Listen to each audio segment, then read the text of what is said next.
देहिया हमार दिन पर दिन इतना कमजोर हो गईल बा कि एगो एथी ना घिंचात रहल हद तब भइल कि जब 1 किलो के डंबल एगो हमरा से हिलत ना रहल।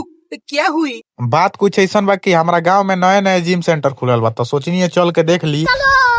और आज जिम के उद्घाटन भी रहल। तो एगो बाइक पर विकास और हम और अभय बैठ के चल देनी जा जिम के तरफ। तो कुछ ही देर में आ गई जा जिम तोर, जो ना जिम के नाम रॉयल फिटनेस रहल और ई मुसहरी बाजार में बाटे। तो जैसे ही जिम के अंदर ढुकत जा तो सबसे पहले बाबा प्रेमानंद जी के फोटो के दर्शन भइल। ओकरा बाद से अपने आप के भी तो दर्शन कईल जरूरी बा। कुछ समझे दया। तो का कहनी है कि शीशा के सामने आके अपने आप के भी दर्शन कर लेनी है।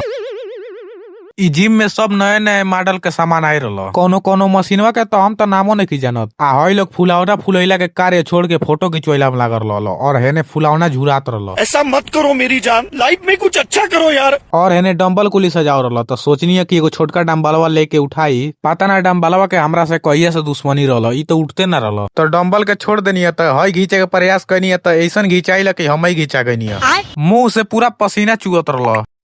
ओकरा बाद से कार्डियो मशीन देख के हमरा रहल ना गइल, तो ऊपर चल के हम अपना आप के पातर कर लेनी है।